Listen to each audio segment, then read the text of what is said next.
Boa noite a todos. Estamos já com o chefe Renato. Boa noite a todos. Estamos retransmitindo aí pelas ondas do rádio da Top Rio FM. Estamos mais uma vez com a vice-governadora do estado de Pernambuco, a excelentíssima senhora... Alô?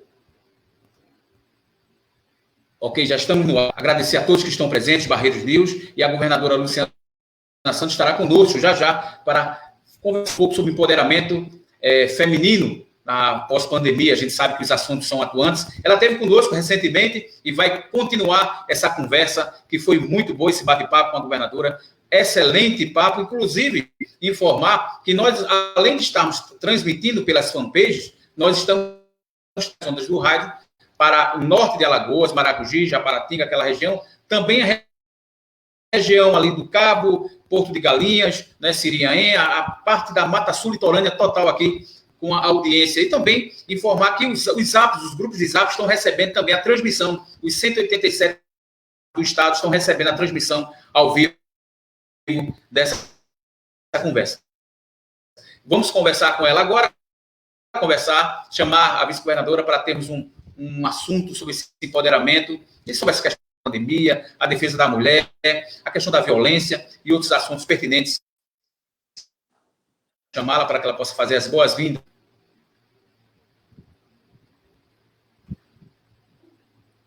Luciana Santos, seja bem-vinda.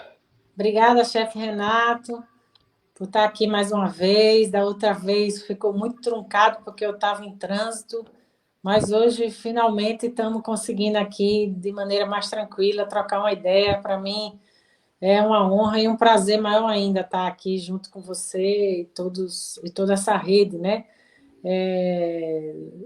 Que nos acompanha aí nessa noite. Eu que lhe agradeço, governadora, para que a gente possa... As pessoas já estão chegando na nossa sala, alguns comentários já estão sendo... As pessoas podem fazer comentários, à medida do possível, nós vamos colocando esses comentários aqui, parabenizar a participação de vocês, ouvintes e seguidores. Governadora, eu falar um pouco do seu currículo. Luciana Santos é uma engenheira e política brasileira, sendo a atual vice-governadora do estado de Pernambuco, eleita em 2018, a primeira mulher a ocupar o cargo. Luciana é filiada ao Partido Comunista do Brasil, PCdoB, desde 1987, partido do qual é a presidenta nacional. Formada em Engenharia Elétrica pela Universidade Federal de Pernambuco, foi vice-presidente da União Nacional dos Estudantes, a UNE. Assumiu o mandato de deputado estadual em 1996, elegeu-se em 98 para um mandato completo. Em 2000 foi eleita em segundo turno, a primeira prefeita comunista do Brasil, na cidade de Olinda, Pernambuco. Em 2004, Luciana foi reeleita para o cargo em primeiro turno, onde exerceu o mandato até 2008. Ela compôs o governo de Pernambuco na gestão de Eduardo Campos, do PSB, que ontem, inclusive, fez 55 anos, se ele estivesse vivo, né, governadora? E todos fizeram a homenagem a Eduardo Campos ontem, pela idade que ele estivesse vivo, estaria fazendo 55 anos. Ela assumiu a Secretaria da Ciência e Tecnologia em 2009, deixando o cargo no início de 2010 para candidatar-se a deputada federal. No pleito, conseguiu se eleger com 105.253 votos. É uma diferença muito importante aí e uma trajetória de sucesso. A senhora considera-se isso, governadora? Com certeza. Sim, sim. Muito menos, né, pelas vitórias e mais pelo projeto, pelo programa, pelas ideias que procuro representar, né, de um pensamento avançado, contemporâneo, que precisa vingar, que é o sonho de construir, não é, o socialismo no Brasil. Tranquilo. Nessa conversa de hoje, a gente tem vários assuntos que vamos debater, inclusive pandemia, a questão da violência da mulher, como eu falei no início, né? A primeira pergunta que eu quero começar com a senhora é sobre a questão do machismo, né? Do homem hoje ser superior às mulheres, ver essa questão do ponto de vista da senhora como líder, como ativista na questão das mulheres, da defesa das mulheres, dos direitos das mulheres.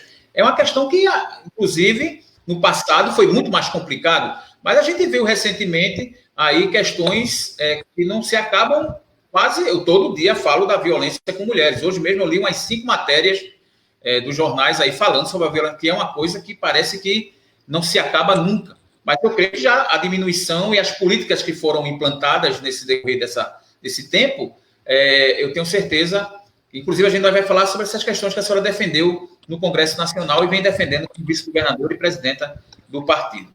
Como é que a senhora, governadora? Então, chefe Renato, essa é uma das mazelas muito perversas, né? Que não é só brasileira, é mundial, que é o machismo. Ela é uma mazela que impõe muitas dores, né? Porque são valores culturais arraigados, secular até, que é preciso ser enfrentado de alguma maneira, porque nós precisamos compreender que não há diferença na intelectualidade, na capacidade política. A diferença entre uma mulher, ela é de gênero, não é? Ela é uma diferença sexual e até de algumas questões, de alguns requisitos relacionados ao físico, mas jamais a capacidade de responder, né, aos desafios contemporâneos e cotidianos, né, da vida humana. Infelizmente, chefe Renato, esses foram se perpetuando, né, papéis diferenciados para homens e mulheres, e mesmo conceitos, né, da capacidade da mulher na sociedade, que acabou levando a essa situação de opressão que vive a mulher hoje. São vários dados da realidade que comprovam isso, desde a pobreza, né, as mulheres são as mais pobres, né, salários desiguais para funções iguais, até esse que é o mais perverso, que é a de colocar, né, a mulher, coisificando ela ou colocando ela como ser de segunda categoria, e que tem como a pior expressão a fatalidade, que são os homicídios que são praticados contra as mulheres. Portanto, no caso, a mulher morre pela condição de ser mulher. Por isso é o feminicídio, que hoje já virou crime no Brasil. Que hoje, chefe Renato, 70% dos homicídios cometidos contra as mulheres não são por conta ou consequência da violência urbana. Eles são crimes domésticos, né? São crimes de proximidade de ex-companheiros, né? Então, isso revela o quanto o machismo é perverso. Nessas relações, o homem se sente proprietário do desejo, dos sonhos, né, da sua companheira, e leva a essa situação indefensável em pleno século XXI, que nós amarguramos ainda indicadores tão perversos, que é a pior face, né, do machismo, que é os homicídios cometidos contra as mulheres. Então, essa luta precisa ser de todos, né? Não pode ser uma guerra entre sexos, não significa o machismo, não é uma guerra entre homens e mulheres, né? O combate ao machismo precisa ser de toda a sociedade, porque ela leva à infelicidade, né? As condicionantes do papel do homem e da mulher também levam à infelicidade de todos, né? Porque, por sua vez, o menino não pode ter sentimento, não pode chorar, né? Não pode. E a menina não pode ser o que quer, não pode ter força, não pode ter vontade. Então, são condicionamentos dos papéis de homens e mulheres, desde menino e menina, que não pode se perpetuar. Nós temos que ter outra revolução cultural que leve a um entendimento de que a mulher pode estar onde ela quiser estar, nas funções que ela desejar, cumprindo os papéis que ela desejar, né? Serem verdadeiramente livres, né? Que é o que todo ser humano precisa ser.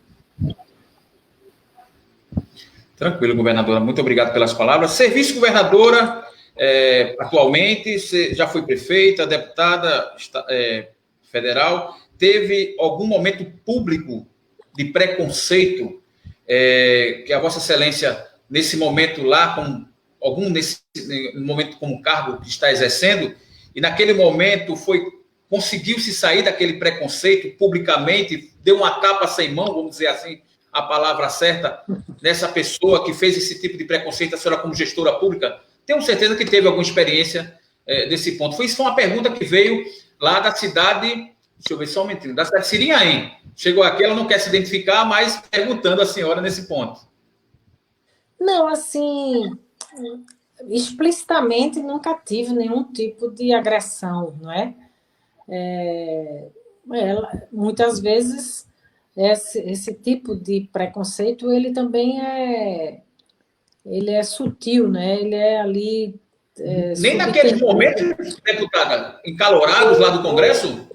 Ou muitas vezes não é valorizado a sua opinião, não é respeitada, é interrompida, essas coisas, mesmo no Congresso, né? Eu pensei que você estava falando dessa história mais recente, né?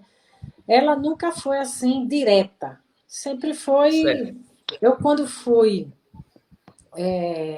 ser pré-candidata, né, em Olinda pela primeira vez a vereadora, e eu assumi muito rapidamente funções de direção do partido, mesmo municipal, era uma luta para poder os outros partidos, os outros presidentes, porque tinha duas condições: eu era muito jovem e mulher. Então, para ser respeitada a opinião, não era simples, né? Foi uma construção cotidiana, difícil, complicada. Além disso, a questão ideológica, né? No parlamento também tinha muito isso. Muitos pares, meus colegas deputados, até por serem mais conservadores de direita, sempre me olharam muito enviesados, né? Sempre me olharam assim, com muitas restrições. E muitos até, nos primeiros momentos, pelejavam muito mais pela condição de eu ser de esquerda, mulher, do que por outros motivos. Com o tempo, você vai se impondo, né? Mas é praticamente isso, chefe Renato. Você tem que se impor para poder ser respeitada, ouvida. É um processo, né, que aconteceu, mas que a gente está aí para essa situação, né? Você veja como era a atitude de Bolsonaro lá no Congresso Nacional com as nossas deputadas, né? Nós somos uma bancada ainda minoritária no Congresso Nacional, nós somos super representados na política, nós só somos 15% da representação do parlamento brasileiro. No entanto, a gente tinha pessoas como a atitude que ele tinha, né? De um verdadeiro de respeito ao papel da mulher, que chegou a ter vários processos por conta disso. Um deles foi contra a deputada do PT do Rio Grande do Sul, que agora escapou aqui o nome dela, que ela acabou vencendo na justiça, né? Ele teve que pagar uma indenização a ela. Então, é uma luta que as mulheres travam para poder... e não só no parlamento e na política, chefe Renato, infelizmente. Muitas vezes, para poderem ser reconhecidas, as mulheres têm que estar muito acima da média da sua capacidade profissional para poder ser reconhecidas. E isso tem que acabar.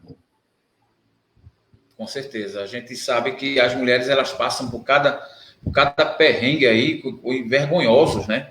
Referente a essa questão. E eu gostaria de perguntar às senhoras também, a escolha do governador foi certeira na questão de escolher seu nome, assim, a expectativa, como é conviver com o governador no tempo de pandemia, porque a gente viu aquela atuação, ele pegou, como a senhora uma vez, ser bom, vamos dizer assim, ser bom no ruim. Eu queria que a senhora complementasse aí. A senhora deu uma entrevista recentemente, ser bom quando a situação é difícil é uma coisa, sendo governador na situação boa é outra. Mais ou menos assim o que a senhora quis dizer sobre essa questão. E o governador Paulo Câmara, ele vem assumindo com veemência a questão da pandemia. A gente vê completamente o esforço, inclusive, a gente tem que valorizar esses pontos, porque muitas vidas, chegamos à casa dos 101 mil mortos, né, governadora?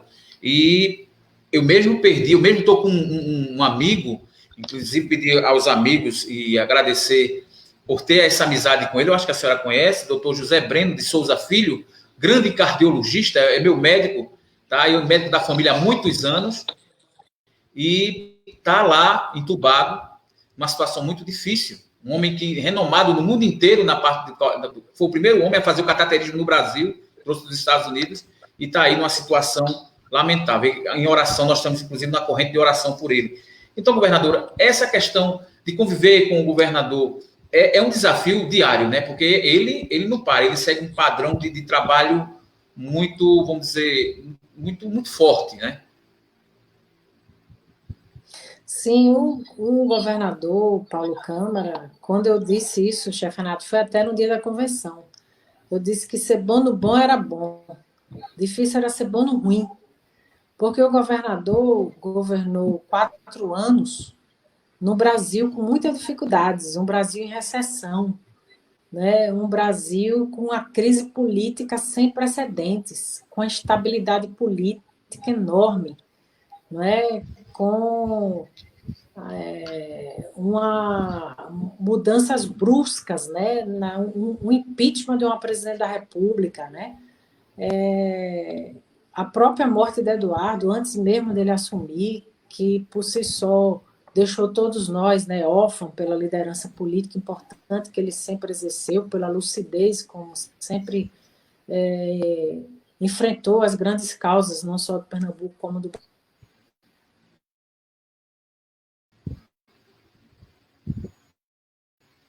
conjunto, né, de situações que o governador Paulo Câmara enfrentou uma greve também, logo em seguida, né, na Polícia Militar. Quando você observa, né, ele é, de fato, um sobrevivente político no sentido bom da palavra, né, porque se ele não tivesse capacidade política, não dava para sobreviver a tantos reveses, não é, num período tão curto.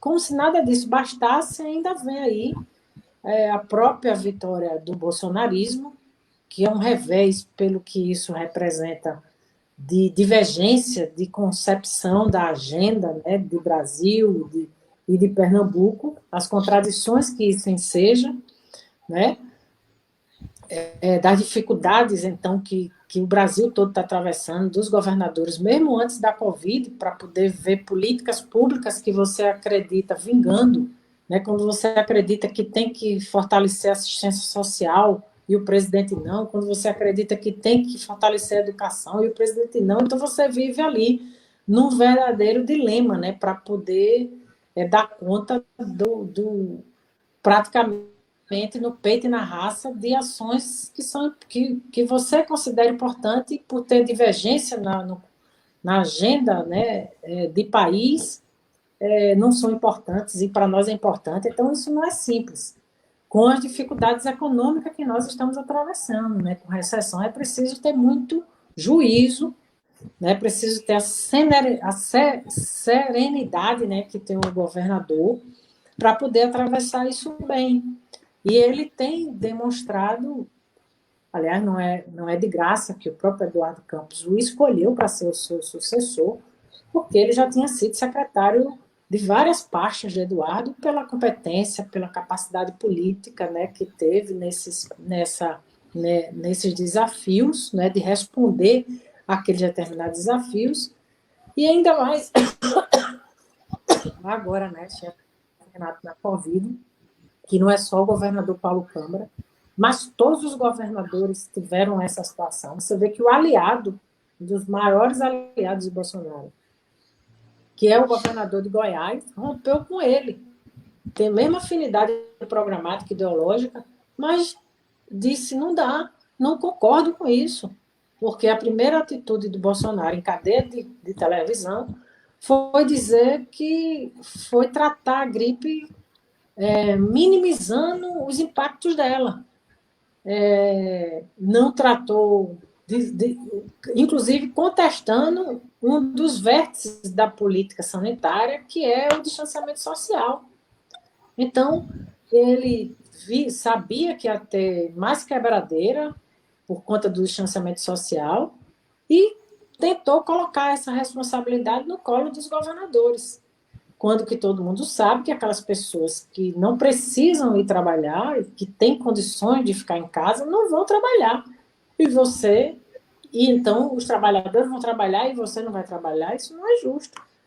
Todos os estados no mundo todo, estado que eu digo estado nacional, eles criaram as condições para que as pessoas evitassem de perder a vida e cuidaram da proteção social. Toda parte do mundo foi assim, mesmo nos países capitalistas. Foi assim nos Estados Unidos, foi assim na Alemanha. Angela Merkel, semana passada, botou 750 bilhões de euros para poder salvar a vida dos alemães, né? E das alemães, né? Para poder botar, fazer a proteção social e salvar emprego, botando dinheiro nas empresas. E aqui você viu uma conduta de total alheamento ao que estava acontecendo. Você não viu um líder nacional, nem todo mundo, você viu foi briga para tudo que é lado, contestar a Câmara dos Deputados, contestar os governadores, e os governadores tiveram que correr, como o Paulo fez. Paulo, na primeira semana da contaminação local, já suspendeu as aulas, né? Suspendeu as atividades econômicas, foi atrás dos equipamentos dos respiradores, foi atrás de EPI, foi atrás de leito, né? Onde tivesse no mundo, esse foi o espírito.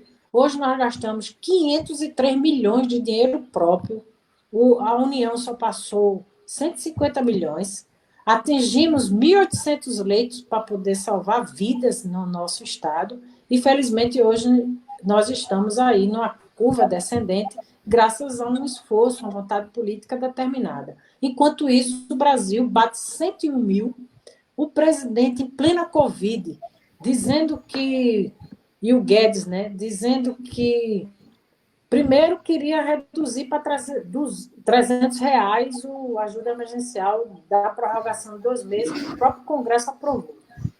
Não é? Agora não queria aprovar o Fundeb. Queria pegar o dinheiro parte do Fundeb para poder fazer outro programa de renda básica. Que vetou o uso de máscaras nos protocolos que o próprio Ministério, a obrigação do uso de máscaras no protocolo que o próprio Congresso Nacional aprovou. Então, você vê na reunião, que não se lembra aqui, da reunião dos ministros. Se falou de tudo, dos inimigos, dos adversários, muito palavrão, mas uma palavra sobre o Covid você não viu ali naquela reunião ministerial. Então você está ali, né, o governador, tendo que matar no peito. Praticamente órfão ali. Muitos, inclusive, governadora, desculpe interromper a senhora, mas muitos, inclusive eu falei com o Luciano Siqueira aqui, o vice-prefeito da do Recife, inclusive mandar um abraço para ele, sobre essa questão, porque o Nordeste foi criado para bater de frente com o governo por conta de uma oposição organizada. Apesar que a imparcialidade nessa questão, como imprensa, deve ser total. Tá? Mas a gente, às vezes, tem uma opinião, às vezes, contrária em algumas situações, porque a gente é humano, a gente tem família, né, governadora? Nós temos. Então, a gente observou algumas coisas do contexto, né? Porque tem algumas coisas que eu pontuo nessas questões. E o consórcio em si foi formado pelos governadores, e mesmo assim teve uma oposição em cima do governador Paulo Câmara por ter criado, assim, o consórcio ter tomado decisões que é de total liberdade democrática no país, né? A gente sabe que o consórcio foi criado para trazer benefícios para o Nordeste. E, nesse ponto de vista, teve muita oposição. Eu tenho certeza, a senhora acompanhou o governador nesses momentos difíceis da imprensa em si, muita gente apartidário também, né, colocando em si esse assunto. Foi um momento muito difícil, não foi? Olha, chefe Renato, eu nunca vi uma ofensiva tão grande de fake news em plena Covid. Inclusive, quando houve a ação do Supremo para cima, né, da onda do gabinete do ódio, né, foi denunciado pelo próprio coordenador da campanha de Bolsonaro, antes de morrer, né, num programa Roda Viva, o Bebiano, Você viu que quando o Supremo prendeu e, bloqueou, não é, as contas de rede social, né, daqueles que elaboram os conteúdos fake news, você viu que a guerra de fake news no Brasil todo houve uma redução drástica, inclusive aqui em Pernambuco. O tempo que o governador perde, a energia gasta para poder desmontar as mentiras é uma coisa impressionante. E essa do consórcio, chefe Renato, é que houve um momento ali que não tinha lugar, no Brasil não tinha onde vender esse equipamento, que não se lembra que o próprio Estados Unidos segurou respiradores que o governador Rui Costa comprou. Isso. Quem não se lembra que Flávio Dino teve que fazer uma verdadeira engenharia política para o respirador chegar no Maranhão. Ele mandou o respirador, comprou na China, mandou para a Etiópia, passou para São Paulo para poder chegar no Maranhão. Quer dizer, era uma situação nova, não tinha respirador em canto nenhum, era uma verdadeira volta aos corsários, né, da pirataria, no tempo das embarcações mercantilistas, né, do tempo das chamadas descobertas dos continentes. Foi o que nós assistimos. Interceptação de avião para lá e para cá, dos próprios aviões privados, não, do próprio Estado-nação. Então, depois do passado tudo, você questionar como se foi feito as compras, tendo que salvar a vida na velocidade que a gente tinha que dar, aí disso que todo mundo vai ter que se defender num momento como esse, né? Mas estamos atravessando isso com muita tranquilidade, com muita altivez, porque plena consciência de que tudo foi feito na perspectiva de salvar a vida dos pernambucanos e pernambucanas. Ok, governadora. Eu vou deixar a senhora falou do Paulo Guedes, o ministro da Economia, eu vou deixar para outra, na quarta pergunta aí. Eu tenho um assunto aqui referente à questão de duas leis que a senhora lutou, defendeu, batalhou que elas fossem aprovadas. É a questão do empreendedorismo da mulher, onde a autonomia da mulher na área financeira, a senhora defendeu essa causa, inclusive eu tenho certeza que virou alguma lei, né? E sobre a questão da mulher prisioneira, né? São causas muito nobres.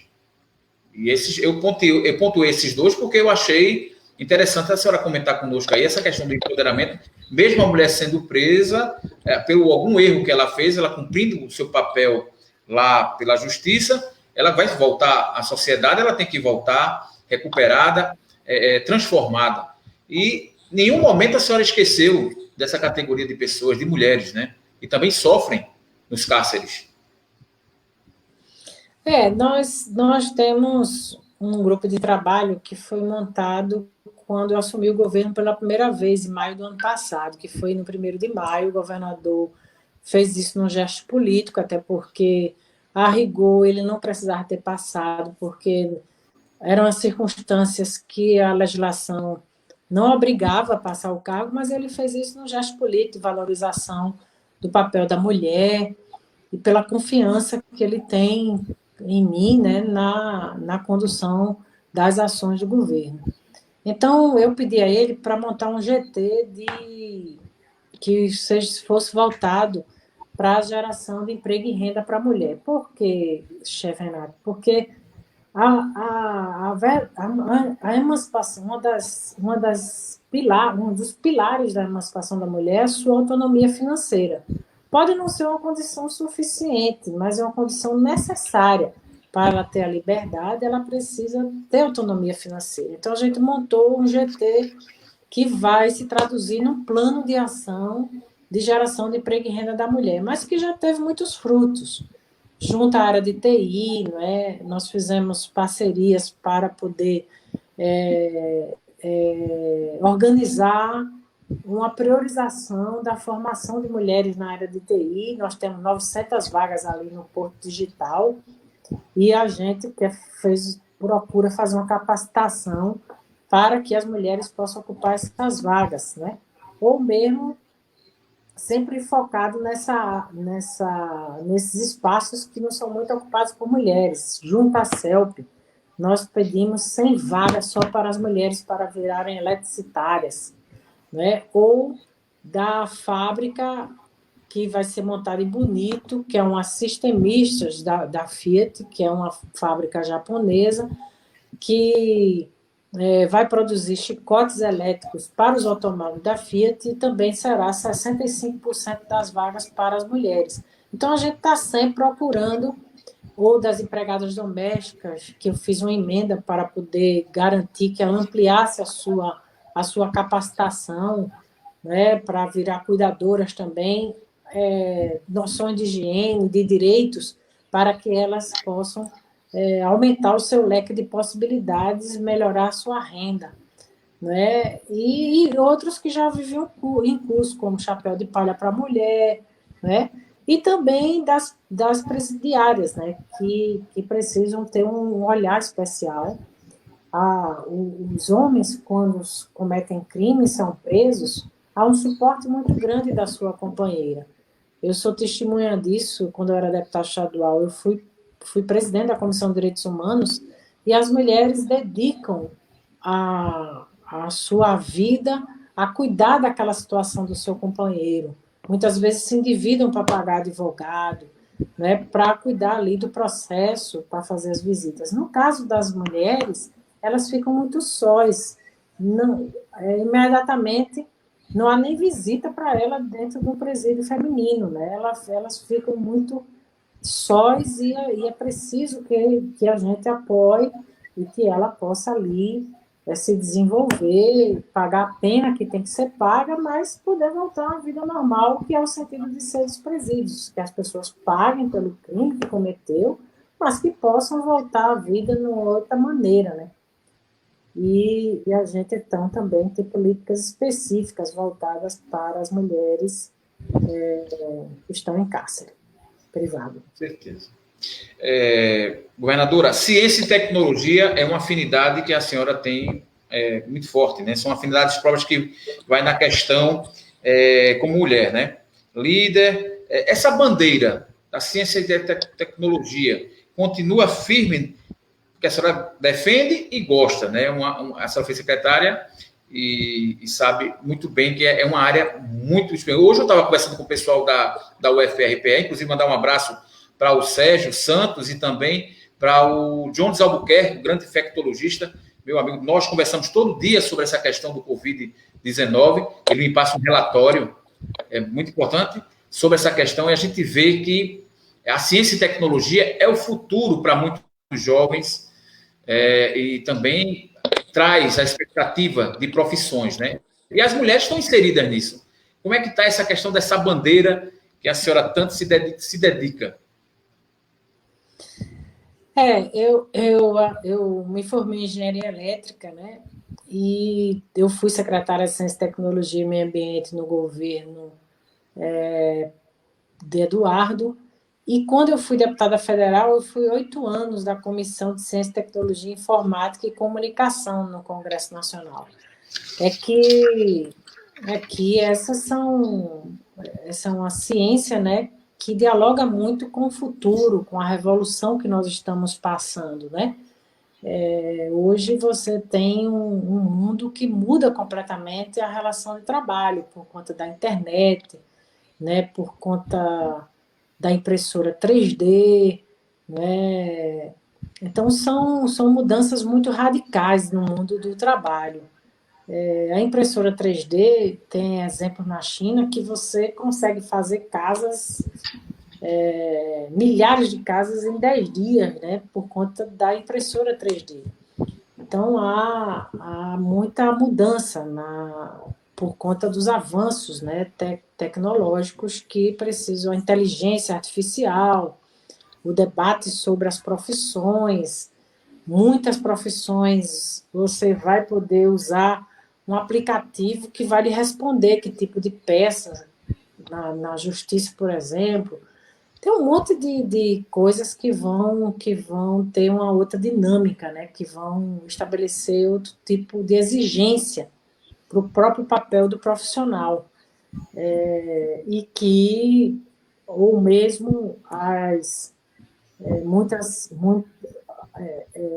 exigências, né, para as habilidades das profissões serão de outra natureza, por conta da revolução, principalmente baseada na inteligência artificial e na informática, né? Quem imaginava, chefe Renato, há um tempo atrás, que a gente pudesse estar falando de tão longe, tanta gente pudesse estar nos ouvindo, só é possível graças a essa revolução. Então, é necessário, importante, que o Brasil possa se inserir nessas cadeias dinâmicas, né, de modo a se adaptar a essa revolução, na biotecnologia, né, na própria revolução na agricultura, que isso vai acontecer, já está acontecendo, e que, felizmente, o Brasil, nesse sentido, graças à instituição pública de ciência da gente, é contemporâneo, tá no tempo certo, né? Ou seja, nós precisamos cada vez mais de conhecimento, ainda mais nesses tempos de negação da ciência, né? Do negacionismo que impera no governo federal. Então, mais do que nunca, precisamos defender o óbvio, que é defender a produção do conhecimento, a ciência e a tecnologia como ferramentas para melhorar a qualidade de vida da nossa gente. Ela jamais pode ser usada no sentido perverso, né? Que também tem essa questão, disjuntiva, né? Tem essa disjuntiva. Você pode também usar esse conhecimento a serviço de mais exclusão e de maior enriquecimento. E nós precisamos democratizar a descoberta científica, né? Basta ver o que acontece na indústria farmacêutica. Você tem um remédio que salva uma vida, mas é tão estúpido o dinheiro, né, para poder cuidar daquela determinada doença, e essa lógica ela não pode prevalecer, né? Tem que prevalecer a lógica do conhecimento, tem que ser democratizado, tem que servir à humanidade. E esse é um dos conceitos que nos carregam, né, como ideologia, né, para poder colocar esse que é o maior patrimônio de qualquer povo, que é o conhecimento, a serviço de todos. Com certeza. Os 100 anos do partido está próximo, né? Está pertinho. A senhora, como presidente, mulher à frente desse desafio do partido, a oposição é necessária num momento como esse? Sim, não é? A democracia é um valor fundamental, né, para que os direitos, no geral, possam acontecer, porque senão será sempre a lei dos mais fortes, né, que vai prevalecer, os interesses dos mais fortes. A democracia serve exatamente para a gente poder atingir os objetivos de que os bens que são produzidos, né, pelos trabalhadores e trabalhadoras e por muitos possam ser apropriados por muitos e não por poucos. E esse processo só é possível se estabelecer se você tiver luta democrática, né? Se você dar o direito das pessoas reivindicarem, se organizarem e construir o dia a dia, né? Sem democracia, você sequer é capaz de estabelecer um negócio privado, se prevalecer sempre o que você pensa, né? O antidemocrático, o autoritário, chega a ser burro, né? É uma coisa burra, é tosca, não serve para realizar as coisas, porque é a negação também do conhecimento que não é de ninguém isoladamente, né? O conhecimento é um aprendizado permanente com outros. Ninguém é capaz de reter todo o conhecimento ou a percepção, né, das coisas. É preciso ser uma inteligência coletiva criada, e isso é possível com democracia. A senhora acredita no diálogo? Então, o diálogo, ontem eu tive com o coronel Alberto Feitosa, inclusive é pré-candidato ali na cidade do Recife, pelo PSC, conversando com ele acredita muito nessa questão do diálogo. E a maioria das pessoas que vieram conosco aqui, que são amigos e comentam conosco aqui esses assuntos, Ou ele falou, inclusive, que o diálogo faz parte de um dos momentos que ele vem fazendo aí para se aproximar da oposição. Foi um dos destaques, inclusive, na imprensa nacional, quando ele falou isso. A senhora acredita que a oposição ela deve caminhar para esse objetivo seguindo ideais próprios, né? Claro que cada partido tem seus ideais próprios, mas também tem aqueles assuntos que o povo em si precisa. Né? Independente de partido, o povo precisa de saúde, independente de partido, precisa de educação, independente de partido, das questões partidárias, precisa de tudo. E, às vezes, a questão partidária pode chegar ao extremo, ao extremismo, como muitos falam aí, que uns são extremistas, outros não, defendem a causa por uma questão digna do ser humano. A senhora acredita muito nessa questão do diálogo, governadora? Eu acho que só com diálogo e com respeito, né, às opiniões divergentes, aos direitos das pessoas, é possível construir um mundo menos perverso, né, e tão cruel que a gente ainda tem, né? Mas foi graças à democracia que nós tivemos saltos civilizacionais, né? Foi graças à democracia que nós derrubamos a luta política que nos levou a derrubar a escravatura, ou a conquista da República, né? Foi o avanço e os saltos democráticos, né? Quanto mais democrático é um sistema, né, político, melhor ele servirá a todos, né? Governadora, só lhe interrompendo um pouquinho, eu vou analisar uma questão com a senhora. A gente está passando quantos meses de pandemia? 6 meses já? Quase 6 meses, né? Quase 6 meses, desde março. Quase 6 meses. Aí eu fico analisando, a senhora falou aí da escravatura. 388 anos. 380. A gente 6 meses está parecendo que é o fim do mundo, ou quase o fim do mundo. Imagine essas mulheres criando seus filhos nas senzalas. Veja que nível a gente já está hoje, o que a gente aprendeu com o passado. 300. Quando eu tive com o João aqui, que é, inclusive, muito amigo da senhora, o João, do Negro, esteve aqui comigo, e João da Silva, disse assim, chefe, foram 388 anos, de 1500 até É muito tempo. 100 anos já é muita coisa. Imagine, quase 4 vezes isso. Então, o povo brasileiro sofreu muito, os índios sofreram muito, e hoje lutar por essas questões, eu acho que é uma questão de dignidade de ser brasileiro. Exatamente. Chefe, eu cheguei atrasada, mas eu já tinha outro compromisso, viu? Para o que eu tinha, peço desculpas, mas já vamos ter que ir encerrando. Tranquilo, fique à vontade, governador. A agenda aqui é braba, Renato. Eu não sei, a Ana me falou. Atrás da outra. Ana, inclusive, parabenizar a Ana aí por todo esse papel aí que ela faz, dando assessoria, parabenizar ela, a sua equipe. Mas eu tenho algumas perguntas, eu creio que a gente ainda consegue fazer algumas perguntas referente essa questão. A comunicação, já que a gente está na comunicação e depende dela, governadora, era para grandes massas, né? O Lênin foi um grande entusiasta da questão do rádio. Então, já que a gente está também transmitindo a sua entrevista pelo rádio, o que é que a senhora acha da comunicação, o futuro? Que as mulheres hoje usam muito. Inclusive, a senhora criou um aplicativo em 2017 para as pessoas se comunicarem com o seu partido. Foi uma inovação, todo mundo ficou impressionado com sua atitude, né? E esse aplicativo é um sucesso aí na questão do PCdoB em passar a comunicação para todo mundo. E aí, de lá para cá, muitas ferramentas. Como é que a senhora vê essa questão da comunicação, da imprensa? A senhora já falou do fake news, né? Que atrapalha muito todo esse processo democrático. Me fale um pouquinho sobre essa questão do idealismo do comunismo, né? Então, a comunicação, ela também é um direito fundamental, né? Porque você acompanha os acontecimentos, as decisões que calam fundo no seu cotidiano, na sua vida, os fatos ocorridos, isso tudo é uma necessidade, né? Faz parte, inclusive, do arcabouço da luta democrática, né? Você poder ter uma informação com isenção, que não seja manipulada, que você não seja enganado, que você...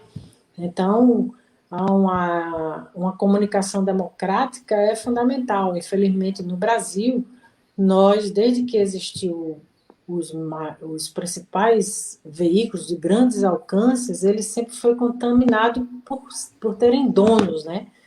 E isso dificulta muito a democracia, porque então você vai passar ali o editorial, o pensamento, uma referência de quem acredita naqueles determinados valores, naquela determinada crença, né?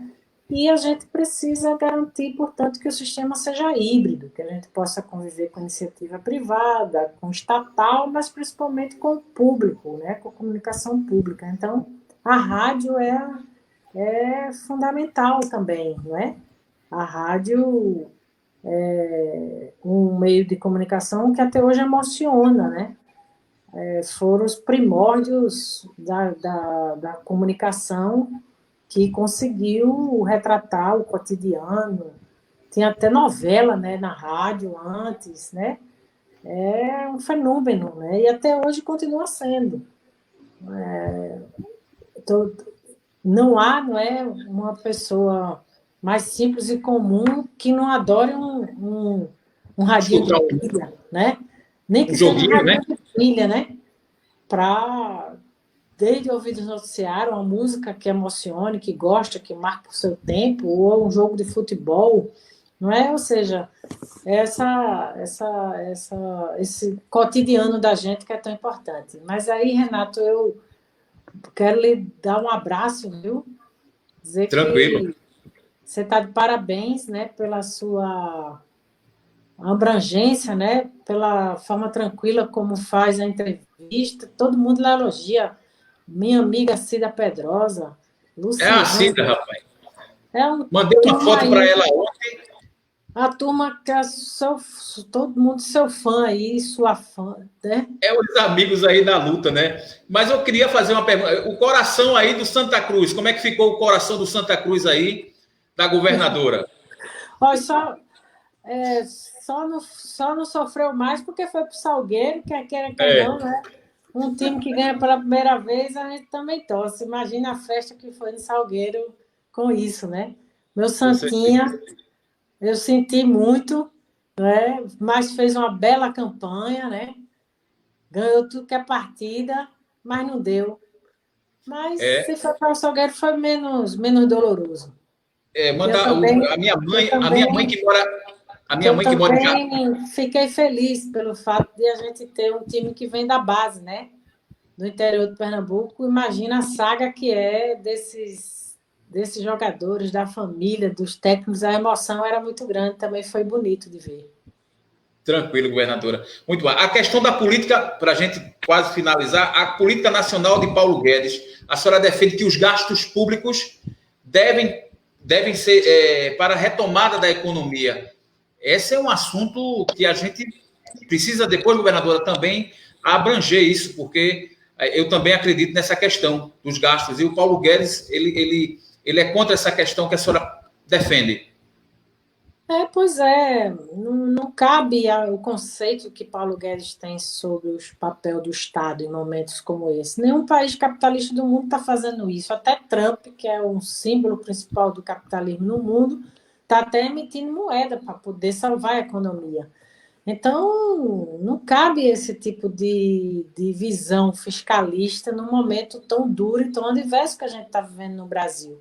O que eles botaram de liquidez nos bancos públicos chegou a trilhões de reais, não foi para as pequenas e grandes empresas.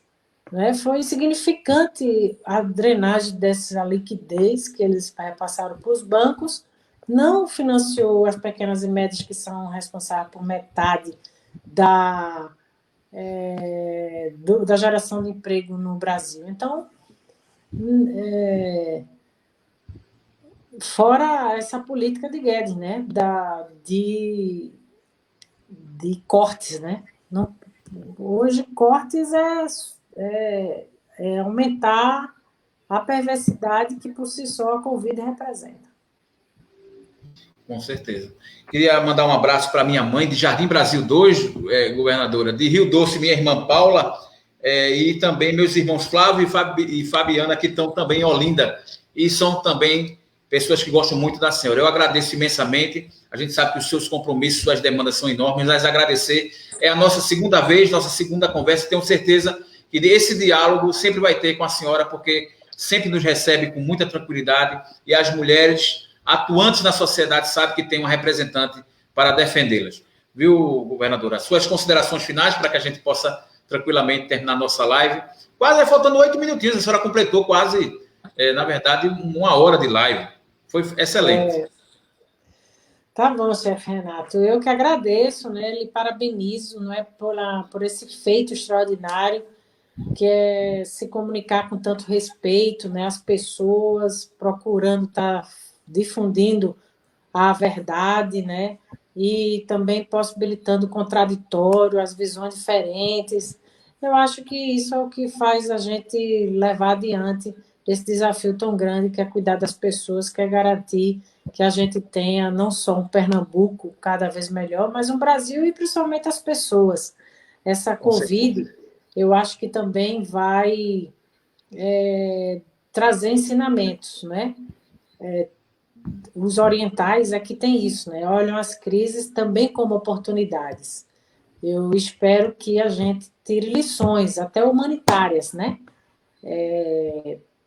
Que valorizem cada vez mais a vida, valorizar a sabedoria, o conhecimento e valorizar a visão diferente, e contanto que a gente não perca nosso rumo e nosso sonho, que é de entender que a nossa felicidade tem muito a ver com a felicidade dos outros, né? Que só é possível construir a felicidade se a gente tiver um coletivo passando bem, né? Tendo o mínimo de direito fundamental para levar adiante seus sonhos e a sua vida. Por isso, chefe, eu agradeço. E que as mulheres esse ano, né, possam conseguir seu espaço ainda mais nas eleições, né, governadora? É o objetivo que todos vocês lutam, né? Que cada dia o voto seja mais contemplado para as mulheres aí, tanto no Congresso, nas prefeituras, em todo canto, né? O pessoal também está pedindo as vereadoras, muitas vereadoras pedindo voto e assim, querendo mostrar a sua força. A mulher, ela na verdade, ela manda em tudo mesmo, manda em tudo, não tem como fugir disso. Viu, governador, agradeço imensamente essa entrevista e agradecer a sua tranquilidade que nós debatemos aqui. Terminamos mais uma vez o Dialogando com o Chefe Renato. Amanhã teremos o Sandoval Ferreira, grande artista de Garanhuns, que vai convidar a governadora para assistir o Sandoval, governadora. Vamos estar amanhã com ele aqui ao vivo, contando aí os improvisos da cultura pernambucana. Ele é de Garanhuns, vai estar conosco. Ok? E vamos ter muitas novidades. Tá ok, bom, governadora? Um forte abraço. Beijo no coração. Fique com Deus. Tamo junto. Qualquer coisa, viu? Tamo junto. Tá bom. Vamos embora. Pela Rádio Top Rio FM, a transmissão nesse momento continuará sendo levada pelas ondas do rádio, com a sua programação Barreiros News, TV Barreiros, Expresso Pé Notícias, Guia Oxaxê e o blog Opinião Barreiros, mais uma vez apoiando o Dialogando com o Chefe Renato, retransmitindo para várias cidades de todo o estado de Pernambuco. Mais uma entrevista, a governadora cumpriu mais um compromisso conosco. A gente amanhã está com o Sandoval Ferreira. Na quarta-feira, nós teremos amanhã o Sandoval e teremos também pelo Barreiros News aí a série de entrevistas com os candidatos da região nessa plataforma também maravilhosa que é a internet. Ok? Agradecemos imensamente a direção da Top Rio FM, que mais uma vez toda a equipe que está na bancada e também a todos os profissionais envolvidos nesse programa que a cada dia vem tendo audiência e fazendo a diferença na vida, na cultura, na educação, na política, na saúde das pessoas aí, combatendo também a questão da violência, a violência contra menores, a violência contra idosos. Estamos aqui para debatermos esses assuntos tão novos. Fiquem com Deus. Terminamos mais um Dialogando com o Chefe Renato.